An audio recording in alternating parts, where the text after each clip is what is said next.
여러분 안녕하세요. 최현정의 부동산 경매 TV입니다. 2024년 1월 12일 어제죠. 국토교통부하고 관계부처 합동으로 주택 공급 확대 및 건설 경기 보완 방안을 어제 발표를 했습니다. 이 방안 발표의 목적은 부동산 경기의 추락을 막고 건설 경기 회복에 목적이 있다고 볼 수 있습니다. 그럼 발표 주요 내용을 확인 한번 해보도록 하겠습니다. 최현장의 부동산 경매 TV 출발합니다.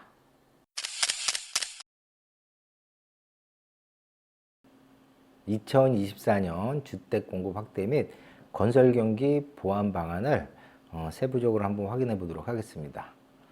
저희 카페에 보시면 2024년 주택 공급 확대 방안이라는 타이틀이 있습니다. 그래서 이 타이틀 안에 주택 공급 확대 및 건설 경기 보완 방안 내용이 담겨져 있기 때문에 이 내용을 확인해 보고 싶으신 분들은 카페에 들어오셔서 내용을 확인해 보시기 바라겠습니다. 자, 이 내용의 주요 내용은 가장 큰 거는 준공된 지 30년이 지난 아파트는 앞으로 안전진단 없이 재건축이 가능해집니다. 그리고 재개발은 기존 노후도 요건이 67%에서 60%로 완화되고요. 그 다음에 일기 신도시 특별법 적용해서 4월 달부터 재건축 시작하죠. 그래서 일기 신도시들은 2030년 입주류에 올해 선도지구가 지정이 됩니다. 그 다음에 소규모 재건축, 재개발, 가로주택 정비사업, 자율주택 정비사업 이거를 합쳐서 우리가 모아타운이라고 합니다. 이 사업 절차가 간소화되고 추진 속도가 빨라진다. 그래서 이번에 주택 공급 확대 방안에는 주택 공급에 대한 내용이 어느 정도 담겨져 있다고 보시면 되고요. 이 대응 방향으로는 첫 번째 도심 공급을 확대를 합니다. 그래서 사업 속도를 패스트트랙을 도입합니다. 정비사업에. 그래서 재건축도 안전진단 면제하고 사업 심의 같은 경우를 통합심의해서 보다 신속하게 심의를 하겠다. 그래서 보통 우리 재건축이 보통 13년 걸려요. 근데 안전진단 면제하고 패스트트랙 도입하면 사업 기간이 크게 단축이 되는데 제가 보기에는 한 5년 정도는 단축될 것으로 보입니다. 그 다음에 정비사업 추진에 대한 요건 완화한다. 그 다음에 노후 요건을 지금 60%로 완화를 하고 초기 자금 지급 및 재건축 부담금 추가 합리화. 그 다음에 일기 신도시 재정비 합니다. 4월 달부터 법이 발효됩니다. 노후계획 특별도시법이라고 해서 발효돼서 신속 있고 내실 있는 계획을 수립하고 노후계획 도시 정비사업 요건을 획기적으로 개선하고 그 다음에 차질 없이 이행하겠다. 그 다음에 소규모 정비사업, 즉 모아타운입니다. 그 다음 도심 복합사업, 이거는 중공업 역세권 지역에서 5,000제곱 미만에서 하는 정비사업이에요. 그래서 사업 기능 지역을 확대하고 사업 속도, 즉 절차 간소화하고 참여를 유인 제고를 하겠다. 그 다음에 사업성은 인센티브 및 자금 지원을 강화하고 광역 정비류에서 미니 뉴타운 지원을 확대하겠다는 내용이고요. 또 다양한 유형의 주택 공급 확대를 위해서 도시 건축 규제를 완화하겠다. 이거는 이제 도시형 생활주택을 300세대까지 제한이 됐던 걸 규제를 풉니다. 그 다음에 사업 시행자하고 구입자 세제 금융 지원을 해주고 구입 부담 경감, 그 다음에 등록 사업 여건 개선. 그래서 지금 임대주택을 앞으로 단기 임대주택 사업자를 부활시키려고 그래요. 그 다음에 기존 민간 임대주택의 세외제를 지원해서 민간 임대주택을 좀 활성화시키겠다. 이런 내용들이고요. 그 다음에 전세 사기 예방을 위해서 보증금 피해 경감을 지원하고 피해자 주거를 강화하고 종합지원 체계를 강화하고 철저한 전세 사기를 예방하겠다. 이런 큰 측면이 있고요. 그 다음에 신도시 등 공공주택 공급을 확대하겠다. 그래서 2024년 공공주택 14만 호를 더 추가적으로 공급하고 공공주택 민간 참여를 확대시키겠다는 얘기예요.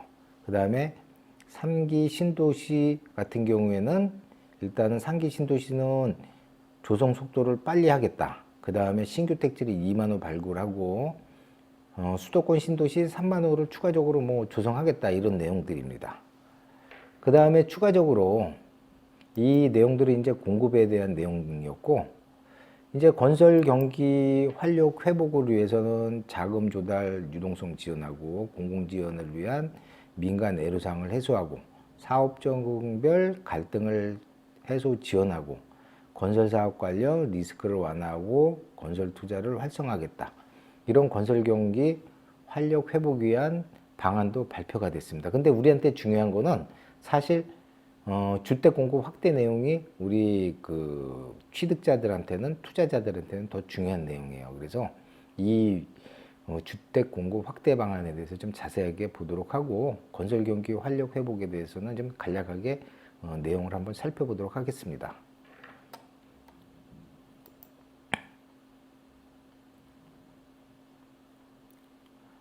자, 세부 내용을 보면 우선 이제 재개발 재건축에 관한 내용이에요. 그래서 준공 30년이 지나면 안전진단 없이 재건축 착수하게 할 수 있고, 조합 설립 시기를 조기화를 통해 사업 속도를 최대한 3년 단축하겠다. 그래서 안전진단 면제하면 일단은 사업 속도가 한 3년 정도 단축된다 그래요. 그래서 이 안전진단이 보통 예비 안전진단하고 정밀 안전진단이 있었어요. 그리고 안전진단을 받으려 그러면 이 재건축 지역에 이 안전진단 비용들을 주민들이 자금 조달을 했었어야 돼요. 그래서 이런 자금 부담 지원이 경감이 되고, 그 다음에 이제 돈이 안 들어가는 거죠. 그 다음에 안전진단이 없어짐에 따라서 사업 속도가 굉장히 앞으로는 탄력을 받게 생겼습니다. 특히 서울 강북 쪽의 재건축 예정 아파트들은 이런 안전진단 때문에 이 안전진단 걸림돌 때문에 사업이 지연되거나 이런 아파트들이 있어요. 그래서 요번에 이 제도가 정착이 되면 사업에 탄력을 받을 수 있다. 그래서 앞으로 서울 지역 30년 이상 된 아파트들을 특히 주목해 볼 만합니다. 이제는.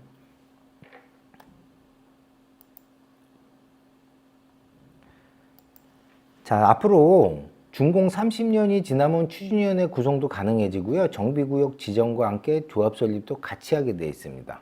그래서 정비구역 지정, 이 정비구역이 지정이 되려면요. 첫 번째 재건축은 안전진단이 통과해야지만 정비구역을 지정할 수 있고, 정비구역 지정된 다음에 조합 설립에 들어갑니다. 그래서 안전진단이 없어졌기 때문에 이제는 정비구역 지정과 조합 설립을 같이 병행할 수 있게 하는 겁니다. 그래서 이 단계만 축소가 되더라도 굉장히 사업 속도가 축소가 된다 이렇게 보시면 되고, 또 패스트 트랙을 도입해서 심의 과정을 단축시켜요. 그래서 제가 보기에는 13년 보통 13년 걸리던 재개발 사업이 5년 정도는 단축이 가능하다 이렇게 보고 있습니다.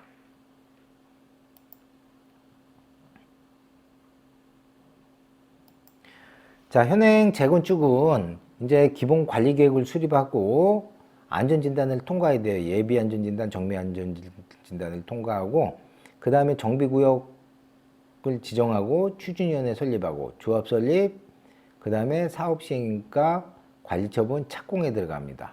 근데 앞으로는 이 안전진단이 없어지고, 그 다음에 정비구역하고 조합 설립하고 같이 하게 돼요. 그래서 이게 묶여버리면 사업 시행과 관리처분 착공으로 단계가 굉장히 축소가 되기 때문에 좀 전에 얘기 드렸듯이 사업 기간이 13년에서 한 5년 정도는 축소가 될 수 있다. 그러면 한 7년 정도는 사업을 할 수 있지 않을까 생각이 됩니다. 그래서 이런 것들이 재건축 단지에는 굉장히 큰 호재다 앞으로는. 그래서 우리 서울 지역 또는 수도권 지역 30년 이상 노후된 데 아파트들 재건축을 한번 바라볼 수가 있게 됐습니다. 그 다음에 진입 문턱 요건으로 완화 있죠. 그래서 정비사업 추진 요건을 완화하겠다. 그래서 재개발 노후도를 3분의 2, 즉 67%에 대해서 60%로 완화시키겠다. 그래서 이 노후도 걸림돌을 좀 개선을 하겠다. 이 재개발도 이 노후도 요건 완화가 굉장히 큰 호재 중에 하나입니다. 왜 그러냐면 보통 3분의 2면 67%가 나와야 돼요. 노후도가 20년에서 30년 된 구조, 건물 구조 용도에 따라서 좀 틀립니다. 그래서 이게 전체 67%가 노후도가 나와야 되는데 노후도가 안 나오는 데들은 즉 모아타운으로 가요. 모아타운으로 가면 노후도는 지금 50%로 완화됐어요. 그래서 이거를 60%로 낮추면 모아타운이 아닌 그냥 재개발을 할 수 있는 구역이 좀 늘어난다 이렇게 보시면 됩니다. 자, 모아타운하고 재개발은 이제 뭐가 틀리냐면요. 일반 재개발은 도시정비법을 적용하고요. 그 다음에 우리 모아타운은 소규모 주택 정비사업법을 적용하는 재개발 사업이라고 보시면 돼요. 그래서 노후도 60% 완화, 그 다음에 촉진지구 지정시, 이거는 재정비 촉진지구로 지정시 50% 완화하겠다. 이 재정비 촉진지구 요건은요, 노후 불량주택이 밀집하고 주거시설이 열악한 지역들이 이 촉진지구 대상지대입니다. 이거를 50%까지 완화도 가능하다. 그 다음에 이반 요건에 부합되지 않는 지역도 20%까지 한다. 기존에는 노후도가 3분의 2고요. 10%는 단체장 재량하에 10%를 노후도를 낮출 수가 있었어요. 그래서 이 10%도 20%까지 포함된다는 내용 같아요. 그리고 공유자 동의 요건을 완화하겠다. 공유자라는 거는 공동 소유자예요. 그래서 집 하나에 여러 명이 같이 있을 때는 이 공동 소유자 전체 동의를 받아갖고 한 사람이 대표 조합원으로 선임이 됐었어야 돼요. 근데 앞으로는 그렇지 않고 공유자 4분의 3 동의만 되면 조합원으로 한 사람을 선정할 수 있다. 이런 내용입니다. 그래서 요건이 좀 완화됐다 이렇게 보시면 되고요.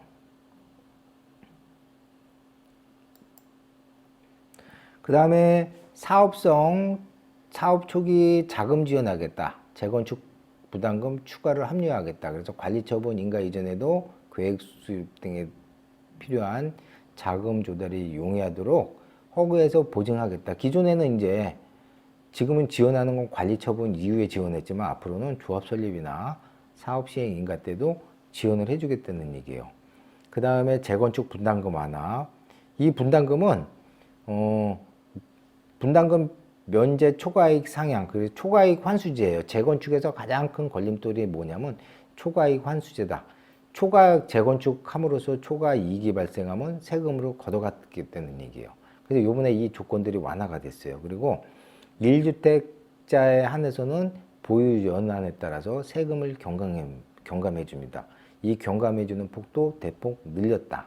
그래서 초과이익을 상향하고 부과 구간을 확대하고 1주택자, 장기 보유자, 강경 등 부담 경감을 조속히 시행하겠다.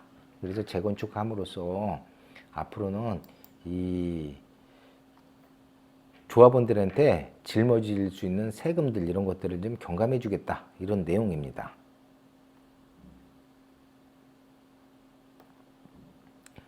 그 다음에 공사비 갈등 완화. 요즘에 이제 재개발, 재건축 현장에서 가장 많이 일어나는 것들이 이 공사비예요.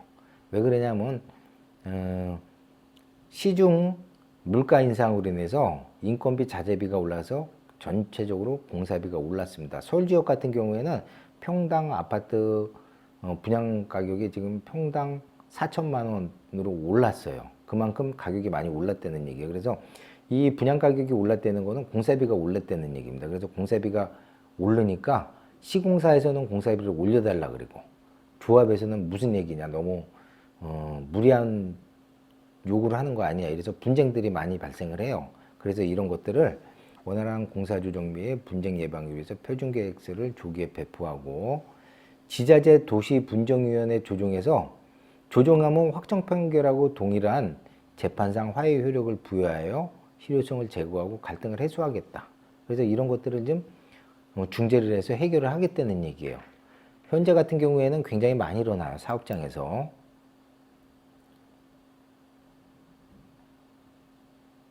자, 1기 신도시 노후계획도시 재정비를 하겠다. 그래서 우리 1기 신도시는 이제 노후계획도시 특별법이라 그래서 작년 12월에 법이 통과됐고 올 4월부터 법이 시행이 됩니다. 그럼 1기 신도시 특별법이 시행이 되면 뭐가 이제 혜택이 있냐면 기존 30년 되면 재건축을 할 수 있었는데 이게 30년에서 재건축 연한이 20년으로 축소됩니다. 그 다음에 안전진단도 완화 또는 면제가 되고요. 또 인센티브로 용적률을 상향시켜 줍니다. 2종을 3종 또는 준주거 지역으로 올려줘요. 보통 2종이면 23층에서 25층 사이에 건축이 가능한데 이걸 3종으로 올려주면 35층까지 가능하고요. 준주거 지역으로 가면 40층 이상 건축이 가능합니다. 그만큼 세대가 많이 증가한다는 얘기예요. 그래서 이걸 인센티브를 주겠다. 이게 바로 일기 신도시 특별법이에요. 그래서 선도지구를 지정하여 모범 사례를 제시하고 본격적인 정비 절차에 해서 특별 정비 계획을 25년도에 수립하겠다. 그 다음 통합 재건축 시 안전진단을 면제까지 해주고 용적률 변경 및 용적률을 상향해 준다. 그래서 용적률을 대폭 늘려준다는 얘기예요. 그래서 3종으로 갔다가 준주거 지역으로 가면 용적률이 대폭 500% 늘어나죠. 그리고 자, 이 일기 신도시 재건축은 슈퍼 블록 사업이다. 즉 우리 지금 재건축은 어떻게 돼요? 단지별로 하죠. 근데 일기 신도시 특별법은요, 100만 제곱미터 내에서 하는 슈퍼 블록 사업이다. 그래서 단지를 통합을 해갖고 단지별 크게 사업을 합니다. 즉 우리가 이제 보통 모아타운 하듯이 모아타운 하시듯이 블록별 사업을 통합적으로 하는 거예요. 그래서 이렇게 통합적으로 슈퍼 블록으로 크게 통합 재건축을 하면 안전진단도 면제해주고 용적률을 대폭 상향해 주겠다. 이 아파트 재건축하는 면에서도 좋은 방향이에요. 이게 왜 그러냐면 소규모 단지에서 대규모 단지로, 그래서 대규모 단지로 되면 공공 기반 시설이 그만큼 확충이 되고 주민 편의 시설이 늘어나기 때문에 부동산의 가치가 더 증가될 수 있는 요인이 됩니다. 그래서 아주 좋은 방향으로 법이 개정됐다고, 이렇게 신설됐다고 보시면 되고요. 그 다음에 금융지원 강화, 12조 규모의 일기 신도시 특별법을 위해서 미래 펀드를 조성을 하겠다, 이런 내용이고요. 그 다음에 사업 시행 지원을 위해서 주민이 자유롭게 조합이나 신탁 방식으로 갈 수도 있고요. 그 다음에 공공은 총괄 사업자를 통해 사업별로 단계급적으로 조합을 지원하겠다. 이 슈퍼블록 사업을 하게 되면요, 단지별로 크게 하게 되면 이제 사업자는 단일 사업자로 하게 됩니다, 법이. 그래서 왜 그러냐면 단지별로 하면 조합이 여러 개로 생기죠. 그러면 이게 사업이 중구난방이 될 수 있어요. 그래서 단일 조합으로 가고 단일 사업자로 가겠다. 그래서 한 개 단지로, 한 개 단지가 아니고 큰 블록의 대단위 한 개의 단지로 사업을 조성하겠다는 의미예요. 자, 그 다음에 공공 기여금 유동화시켜 기반시설 설치 비용을 적게 조달하고 2029년 일기 신도시별 일개 소유장 이주 단지를 선조성하겠다. 이 일기 신도시 재건축은요, 이제 순환식 재건축을 해요. 그래서 일시적으로 한꺼번에 하는 게 아니고 블록별로 사업을 하다 보니까 이주해야 될 단지가 필요해요. 그래서 2025년부터 이주 단지를 먼저 조성을 하겠다는 얘기고, 국토교통부의 정비지원단을 설치해서 LH, 허그, 그 다음에 LX, 부동산원 등 지원기구를 지정을 해서 지원을 하겠다, 이런 내용입니다. 소규모 정비 및 도심 복합사업에서는요, 사업 요건을 개선하기 위해서 인접도로 건너편까지 구역 지정을 허용하고 노후 요건을 4분의 3에서 60%로 축소하고 관리지역은 50% 대상지로 확대하겠다. 이제 보통 이제 소규모 정비 사업 같은 경우에는 우리 이제 소규모 재건축, 소규모 재개발, 가로주택 정비 사업, 그 다음에 자율주택 정비 사업, 이걸 4개를 묶어서 하는 게 모아타운이라 그래요. 근데 이 모아타운은 소규모 주택 관리지역이라 그럽니다. 그래서 이거는 현재 50%로 조정하겠다 그러면 현재는 57%였어요. 이것도 57%였다가 아마 50%로 하향시키겠다는 내용 같아요. 그래서 기존 재개발은 67%에서 60%로 조정하고, 모아타운은 57%에서 50%로 노후 요건을 완화시켜 주겠다, 이런 내용입니다. 그리고 사업성 부족으로 자력이익으로 개발이 어려운 단지는 LH에서 참여로 사업성을 보완하고 2024년 공모로 신규 추가 단지를 선정하겠다. 이거는 공공재개발입니다. 우리가 이제 공공재개발 같은 경우에는 공공 직접 시행 방식이 있고 공공 참여 방식이 있어요. 공공 직접 시행은 LHH 사업이 직접 사업을 하는 게 공공 직접 시행이고, 공공 참여 사업은 LH가 조합 재개발에 참여하는 거예요. 그래서 자력으로 어려운 데는 LH가 참여로 이 사업을 지원하겠다는 얘기예요. 그래서 이 공공 참여로 들어가면 인센티브가 이제 용적률을 상향을 시켜줍니다. 그 다음에 상향된 용적률을 50%를 기부 체납을 받아가요. 기부 체납이라는 건 임대주택으로 빼나가겠다는 얘기예요. 그래서 용적률을 상향시켜 주는 거는 굉장히 좋은 거예요. 그만큼 조합원들한테는 추가 이익이 발생하기 때문에 추가 분담금이 경감된다, 이렇게 보시면 됩니다.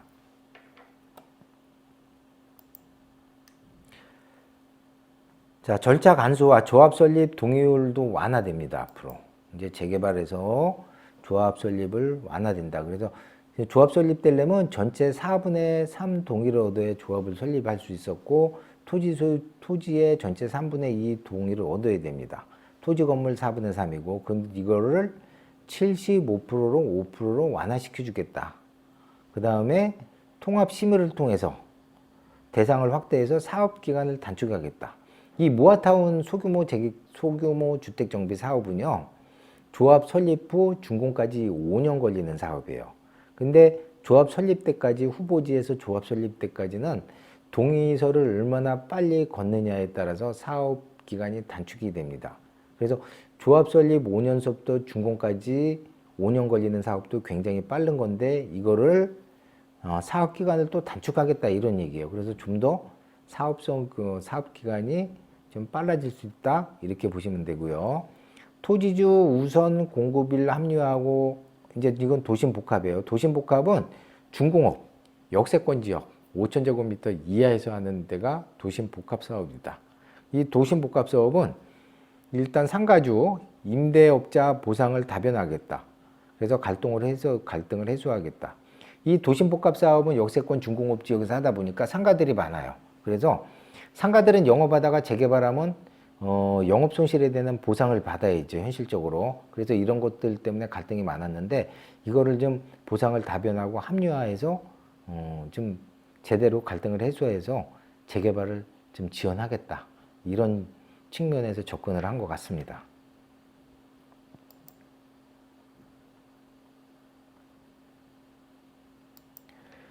그 다음에 인센티브 및 자금 지원을 하겠다. 기술 기반 설치 시 용적률 기금 융자 인센티브를 제공하겠다. 자금 지원은 기금 융자를 확대해서 현재 구역당 300억에서 500억으로 확대하겠다. 그 다음에 미니 뉴타운을 지원을 하겠다. 미니 신도시 만들겠다는 얘기예요.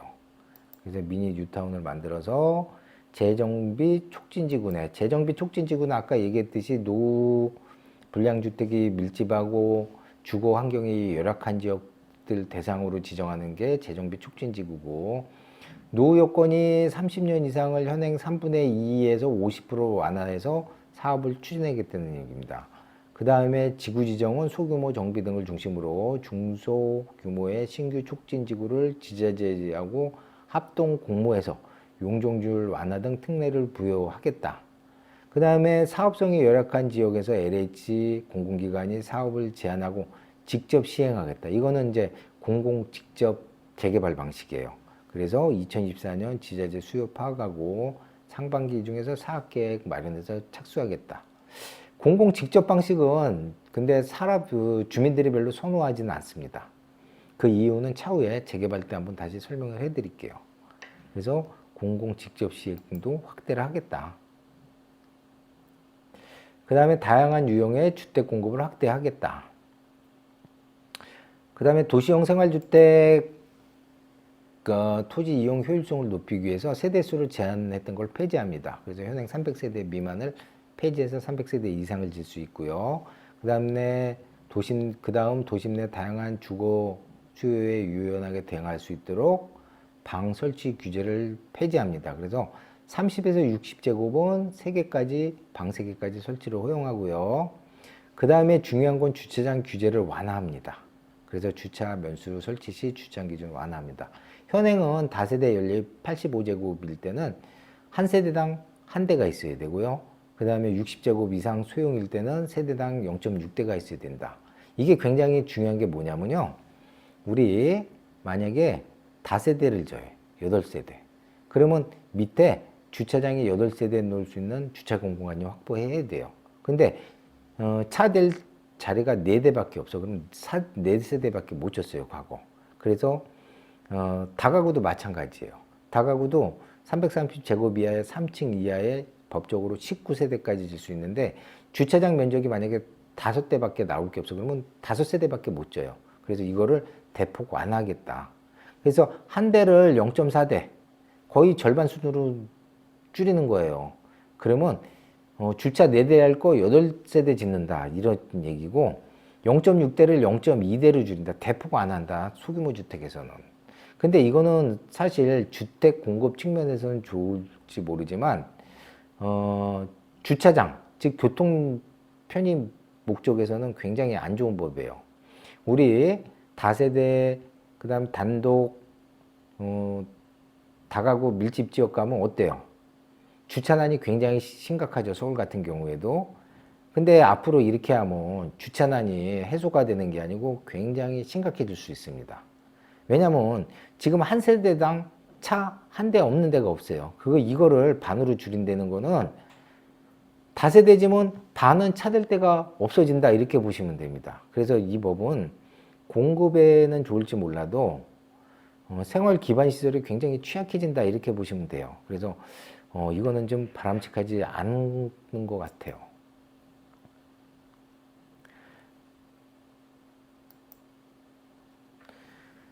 자, 입지 규제도 완화합니다. 중심 상업지구에 도시형 생활주택 건설하는 경우 주상복합이 아닌 단일 공동주택으로도 건축이 가능하고요. 그 다음에 중요한 거, 오피스텔이 이제 발코니가 금지되어 있는데 발코니 설치도 전면 허용한다. 오피스텔 앞으로 발코니가 들어갑니다.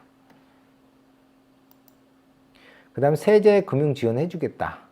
세제 금융 지원은 공급자 측면에서 2년간 준공되는 신축 소형주택의 원시취득 최대 50% 감면해주고, 즉 공급을 많이 하라 이런 얘기고요. 공급을 좀 민간 측에서 늘려라는 얘기예요. 그 다음에 자금 지원, 도시형 생활주택 등 융자 지원 상향하고 금리도 저금리로 지원해주겠다.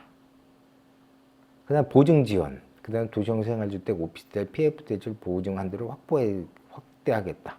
즉 이거는 뭐냐면 정부에서 임대주택을 할 수 있는 능력이 안 되니까 민간 차원에서 할 수 있게 법을 좀 많이 완화시켜주고 세제 금융 지원을 해준다는 얘기예요. 즉 민간 측면에서 주택 공급을 좀 많이 해라. 이게 왜 그러냐면요. 우리 2023년도에 주택 공급량이 2022년도에 비해서 현저하게 줄었고요. 그리고 2024년도 주택 인허가 물량이 전년도에 비해서 거의 반으로 줄었습니다. 이 얘기는 뭐냐? 2024년, 2025년도에 주택 공급량이 급감할 수 있다. 이 주택 공급량이 급감하게 되면 어떤 현상이 있냐면 장기적으로 주택 가격에 영향을 미칠 수 있어요. 공급은 많아지고 수요가 적어지면 공급 어떻게 돼요? 가격은 오를 수밖에 없죠. 그 다음에 요새 또 전세가가 상승하죠. 근데 앞으로 공급량이 줄어든대. 그러면 어떻게 되냐면 전세가가 지속적으로 상승할 수 있고, 전세가가 상승하다 보면 주택 매매가하고 이 폭이 좁아지면 사람들이 매수 시장으로 뛰어들어서 주택 가격이 크게 상승할 수 있어요. 그래서 이 공급적인 측면을 이제 정부에서 못하니까 임대주택을 통해서 이 공급을 좀 늘리려는 측면도 있다 이렇게 보시면 돼요. 그래서 정부에서 못하는 거를 민간에서 할 수 있게 제도를 지원하고 세금을 완화시켜서 최대한 지원을 해주겠다 이런 내용으로 좀 받아들이시면 될 것 같아요. 소형주택 활용도 재고료에서 구입 부담을 경감하겠다. 이거는 이제 취득자에 대한 상황입니다. 그래서 향후 2년간 준공된 소형주택, 아파트는 제외됩니다. 수도권 6억, 지방 3억 이하는 앞으로 취득세, 양도세, 종부세, 산정시 주택에서 제외해주겠다. 중요한 거는요, 여기 있습니다. 대상주택이 뭐냐? 대상주택이 2024년 1월에서 2025년 12월. 그래서 올 1월부터 내년 12월까지 신규주택 60제곱 이하 오피스텔 포함해서 도시형 생활주택, 주거용 아파트 제외한 걸 최초 구입할 때는 취득세, 양도세, 종부세에서 주택수에서 빼주겠다. 즉 기주택은 안 되고요. 2024년 1월 최초 구입, 그러면 최초 분양주택을 구입하면 이 세제 지원을 해주겠다. 즉 뭐냐면 요즘 부동산 경기 안 좋죠. 그래서 건설사들이 건축한 분양 안 된 주택을 좀 사라. 그러면 세제 지원을 해주겠다. 취득세, 양도세, 종부세, 산정시, 주택수에서 빼주겠다는 얘기예요. 그래서 미분양 주택 좀 많이 사줘라. 이런 얘기고 아파트는 제외고 다만 1세대 1주택자가 추가 구입 시 1주택자가 이거를 추가 구입할 때는 1주택 특례를 적용하지 않겠다. 이 얘기는 1주택자가 이거를 내가 비과세를 받으려고 1주택을 가지고 있었어요. 그러면 이거를 사게 되면 이거로 인해서 이 가진 1주택 특례는 못 받는다 이 얘기입니다. 그래서 1주택자가 이 비과세 받으려고 이거 사시면 안 된다. 다주택자는 괜찮지만 1주택은 취득하시면 안 된다는 얘기예요. 좀 아쉬운 게 뭐냐면 기주택까지 좀 포함을 했었으면 좀 더 활성화가 되지 않았을까. 그래서 신규 물량 주택에 한해서 즉 미분양을 좀 해소하기 위한 정책이다 이렇게 보시면 되고요. 그 다음에 소형 지금 아까 같은 주택을 구입해서 임대 등록을 하게 되면 이것도 세제 산정 시 주택에서 제외해 주겠다. 우리 임대주택은 지금 장기 10년이죠. 예전에 단기 임대주택 사업자들이 다 사라졌어요. 폐지됐어요. 그래서 10년이 주택이 이제 앞으로는 단기 임대 등록을 도입합니다. 다시 단기 임대주택이 부활한다 이렇게 생각하시면 돼요. 그 다음에 대규모 민간 임대를 운영하는 임대 리츠보다 원활하게 설립되고 임대 리츠가 원활하게 설립되고 자금 조달을 할 수 있게 개선하겠다. 즉 기업들이 많이 좀 해라. 임대 사업을 해라 이런 얘기예요. 임대 가입 여건도 개선해서 임대 보증 시 가입 시 시세를 적정하게 반영할 수 있도록 주택 산정 방식을 개선 추진하겠다. 기업형 장기 임대를 활성화하겠다. 기업 중심으로 양질의 임대주택 등록이 확대될 수 있도록 기업 사업자 세제를 혜택을 확대하겠다. 즉 기업이 민간이 임대주택을 좀 많이 공급해줘라. 우리 정부에서 돈이 없어서 못하니까 니들이 이 일을 대행해라. 이런 얘기고 자율형 장기 임대 도입도 하겠다. 안정적인 임대 수익 바탕으로 장기간 임대할 수 있도록 규제를 최소화하는 민간 임대주택을 신규 도입하겠다. 정부가 못하는 거를 이제 민간한테 기업한테 떠넘기는 겁니다. 그 다음에 공공 신축 매입 약정 확대. 이거는 보통 이제 뭐 LH가 신축을 매입을 해서 임대 사업을 해 LH가. 근데 지금은 어떻게 돼요? 건축비도 인상하고 토지 가격이 인상이 됐으니까 전체적으로 건축하면 가격이 오를 수밖에 없어요. 근데 이거를 LH는 가격을 현실화 있게 매입을 못하다 보니까 앞으로는 매입 가격을 현실화해서 물량 공급을 확대하겠다. 그래서 3만 호까지 늘려서 하겠다. 건축비, 토지비 올라간 걸 앞으로 반영을 해서 매입 가격을 좀 늘리겠다 이런 얘기예요. 그 다음에 전세 사기 피해 예방 강화를 위해서 LH가 경공매 낙찰 매입가보다 조기에 피해 주택을 협의 매수해서 보증금을 반환하고 이런 거를 확대하겠다. 그래서 임차인 외에 다른 채권자가 없는 경우 먼저 이거를 시행을 하고요. 그 다음에 다수의 채권자가 있을 경우에는 채무 조정을 거쳐서 감정가 이내에서 주택을 매입을 하겠다 이런 내용입니다. 그래서 앞으로는 LH가 직접 나서서 전세 피해 사기 물량을 매입을 하겠다 이런 내용이고요. 임차인 주거 지원 강화를 위해서 협의 매수, 우선 매수권 활용해서 곤란한 피해자의 주거 안정을 위해서 공공임대 주거지역을 지원하겠다. 그 다음에 오피스텔 구입 대출도 해주고 그 다음 계약 만료 전이라도 전세 대출 저리 대환을 하겠다. 이제 전세 사기 피해자를 지원하겠다. 그 다음에 철저한 전세 사기 예방을 위해서 중개사 책임을 강화하고 그 다음에 공제 한도를 확대하고 소송 없이 지급할 수 있게 절차를 간소화하고 그 다음에 임차인 체납 등기부에 포함되지 않는 확정 일자 부여 현황 등 이런 것들을 중개사가 직접 확인할 수 있게 하고 그래서 전세 사기 예방을 위해서 위험한 계약 방지와 안심 전세배 고도화 실시하고 전세 보증을 좀 더 가입 부담을 완화하고 확대하겠다. 이런 내용입니다. 신도시 공공주택 공급은요, 상기 신도시를 조속히 조성을 하고, 상기 신도시 처음에 30만 호 추진했다가 물량을 대폭 늘려서 문재인 정부 말 때는 100만 호까지 늘려놨었어요. 주택 추가 공급 대책을요. 그래서 그거 포함해서 현 정부에서 240만 호 공급하겠다는 건데, 아직까지 상기 신도시가 원활하게 사업이 추진되지 않습니다. 이거를 앞으로는 조속히 조성하겠다, 이런 내용이에요. 그래서 민간 공공전환, 미매각 토지 및 민간 매각 토지 중 반환 용지를 공공주택 용지로 전환해서 공공주택 추가를 공급하겠다. 그 다음에 민간 참여를 좀 확대하겠다. 공공주택 사업을 민간 참여로 확대하겠다는 내용이고요. 그 다음에 LH 공급 계획을 조기에 확정하고 지방공사 참여 확대하고 집행관리를 강화를 해서 적기 공급하겠다. 공급 속도를 좀 빠르게 하겠다는 내용이에요. 그 다음에 상기 신도시 공공택지는 공급 물량을 일단 확대하겠다. 그린벨트 해제하고, 그 다음에 유효부지 활용을 해서 수도권 중심으로 24년 신규 택지 2만 호를 발굴하겠다. 근데 뭐 택지가 없어서 지금 공급되는 건 아니에요, 사실. 지난 정부 100만 호 상기 신도시 포함해서 추가 대책 100만 호 하는 것만으로도 제가 보기엔 충분해요. 그래서 이런 경우는 2만 호 추가 발굴해서 주택이 지금 땅이 없어서 그런 게 아니에요. 안 했기 때문에 문제예요. 안 했기 때문에. 그래서 토지 이용률 효율화로 해서 2024년 3만 호 이상 물량을 확충하겠다. 다 부질없는 짓입니다. 그래서 상기 신도시 사업부터 충실하게 하면 충분히 수도권 내 공급 물량은 충분하다. 이렇게 보시면 돼요. 뭐 지금 땅이 없어서 주택 공급이 안 되는 건 아니죠. 그래서 상기 신도시 같은 경우에는 지구 착공 6개월 이상 단축시키겠다. 그래서 보상 착수 의무화, 보상 추진, 지정권자 보고 등을 통해서 보상 절차 지연하지 않도록 빨리 하고, 그 다음에 2025년 1월까지 모든 주택 착공하겠다.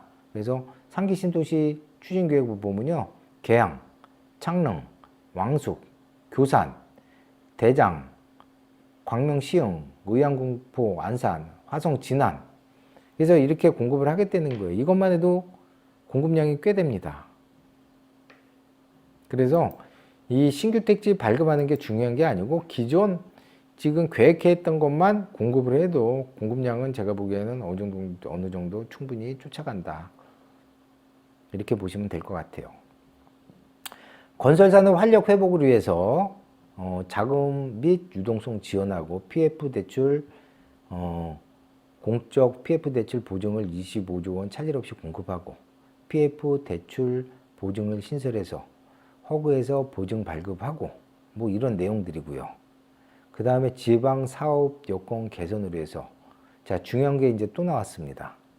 그래서 준공후 미분양에 대해서 앞으로 사업자가 임대주택으로 활용 시 건설사업자 원시 취득세 감면해 주겠다. 미분양 주택 임대주택으로 전환할 경우에. 그리고 미분양 추이를 봐가면서 준공후 미분양 주택을 A리츠에서 매입도 추진하겠다. 근데 이 물량은 그렇게 많을 것 같지는 않습니다.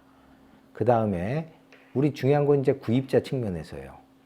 지방 미분양 주택을 구입을 하게 되면, 이건 아파트까지 포함입니다. 미분양 주택 85제곱 6억 이하를 구입을 하게 되면, 최초로 구입하면, 즉 미분양 주택을 분양받으면 세제 산정 시 주택에서 제외해 주겠다. 그 다음에 기존 1주택자도 중요한 거예요. 특례를 그대로 적용해 주겠다. 뭐 다른 거 같은 경우는 1주택자한테 특례를 적용하지 않는 거에 반해서 지방 미분양 주택을 취득할 경우에는 내가 1주택이 있어. 이거 비과세 받으려고 그래. 지방 6억 이하 미분양 주택을 취득하면 지금 있는 주택도 비과세를 받을 수 있다. 그대로 특례를 적용해 주겠다. 이 얘기예요. 그래서 조건은 85제곱 이하, 가격 6억 이하, 준공후 미분양 주택, 그래서 2024년 1월 10일부터 내년 말까지 최초로 구입하는 주택에 대해서, 즉 이건 무슨 얘기예요? 지방 미분양 물량이 늘어나니까 이거를 구입하면 세제 지원 주택수에서 빼주겠다.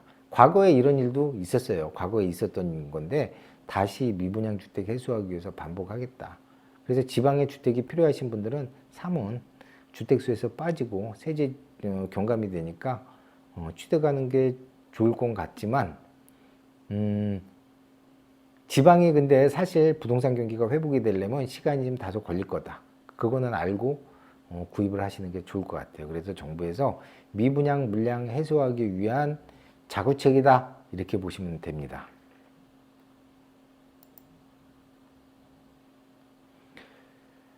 자, 그 다음에 중요한 게 또 있습니다. 인구 감소 지역, 아직 지역은 발표가 안 됐어요.